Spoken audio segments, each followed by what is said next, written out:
جی فرمائیے. جی chapter number 15 verse number 32 میں آتا ہے کہ اللہ asked him، یہ کہتے ہیں ابلیس سے کہتے ہیں کہ what is the matter with you that you are not among those who have prostrated themselves۔ ہوں تو اگر اللہ العلیم ہے یعنی all knowing ہے then ہوں ضرورت کیا تھی پوچھنے کی؟ اچھا what's wrong with you. Hello hello what's wrong جی with you. میں سمجھا نہیں. میں پوچھ رہا ہوں what's wrong with you. میں یہ کہہ رہا ہوں کہ اگر اللہ all knowing ہے then ضرورت کیا تھی پوچھنے کی؟ میں نے سوال کا جواب بھی دے دیا آپ کو اور آپ نہیں سمجھے. ٹھیک ہے, جب میں نے آپ سے پوچھا what's wrong with you, مجھے معلوم ہے کہ کوئی گڑبڑی نہیں ہے, لیکن میں نے اپنے ناراضگی کا یا اپنے غصے کا اگر اظہار کیا تو اس کے انداز اس کے اظہار کرنے کا طریقہ ایک یہ سوال بھی ہے, اور انگلش میں ہم اس سوال کرتے ہیں کہ what's wrong with you, جبکہ مجھے معلوم ہے کہ وہ رانگ کیا ہے, اس کے باوجود میں سوال کرتا ہوں what's wrong with you. It doesn't mean کہ میں نہیں جانتا کہ وہ رانگ کیا ہے, لیکن یہ میرے غصے کا اظہار ہے. تو سوال کا مطلب ہمیشہ یہ نہیں ہوتا کہ سوال کرنے والا نہیں جانتا, اس کو علم چاہیے اس لیے وہ سوال کر رہا ہے. سمجھ گئے؟ Okay got it.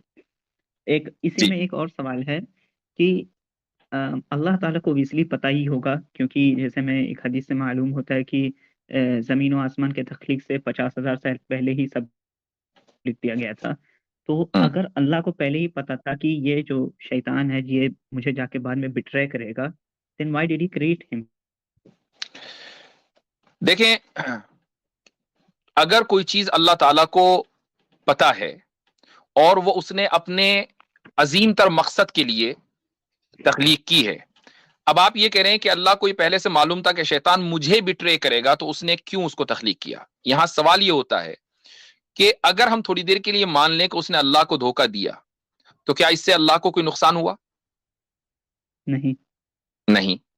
اگر وہ نہ دھوکہ دیتا تو کیا اس سے اللہ کو کچھ فائدہ تھا؟ نہیں. جب اس میں اللہ کا اپنا نہ کوئی نقصان نہ نفع, تو اب شیطان کو جو تخلیق کیا ہے وہ کسی حکمت کے لیے کیا ہوگا, چونکہ اپنا ذاتی نفع نقصان تو ہے نہیں, تو کوئی نہ کوئی حکمت ہوگی. وہ حکمت کیا ہے؟ وہ حکمت یہ ہے کہ انسانیت آئے گی, اور انسانیت کو یعنی اچھا بننے کے لیے ضروری ہے کہ برائی موجود ہو, اور برائی کے موجود ہونے کے لیے برائی کا سرچشمہ بھی ہونا چاہیے. اگر برائی کا سرچشمہ نہیں ہوگا تو برائی کیسے موجود ہوگی؟ روشنی کیسے ہوگی اگر سورج نہ ہو؟ تو جس طریقے سے بھلائی موجود ہے اور اس کا سرچشمہ موجود ہے, تو برائی کا بھی موجود ہونا ضروری ہے اور اس کا سرچشمہ بھی موجود ہونا ضروری ہے.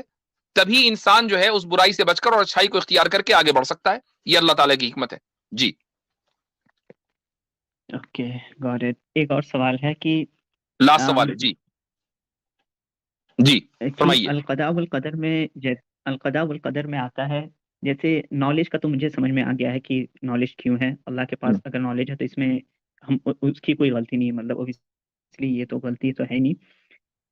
اس میں یہ ایک میں پڑھ رہا تھا تو اس میں بتا رہے تھے کہ ایکشن بھی اللہ کریٹ کرتا ہے, یعنی جو میں بول رہا ہوں ابھی وہ بھی اللہ نے ہی کریٹ کر رکھا ہے پہلے سے.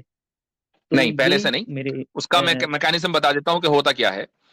اللہ تعالیٰ ایکشنز کریٹ کرتا ہے, ہمارے سارے ایکشنز, لیکن سب سے پہلے ہوتا یہ ہے کہ ہم ارادہ کرتے ہیں. ٹھیک ہے, جب ہم ارادہ کرتے ہیں تو اللہ تعالیٰ اس ایکشن کو, کہ جس کے ایکشن کا ہم نے ارادہ کیا ہے اور وہ اس کے علم میں ہے کہ وہ ہم ایکشن کریں گے, اس کو کریٹ کرتا ہے. پہلے ہمارا ارادہ ہوتا ہے, پھر کریشن ہوتا ہے اس ایکٹ کا, پھر اس کے بعد ہم اس ایکٹ کو پرفارم کرتے ہیں جس کو ہم کسب بولتے ہیں, اور اس کسب کے اوپر جو اکاؤنٹیبلٹی ہے وہ طے ہوتی ہے. محض ارادے کے اوپر اکاؤنٹیبلٹی طے نہیں ہوتی ہے.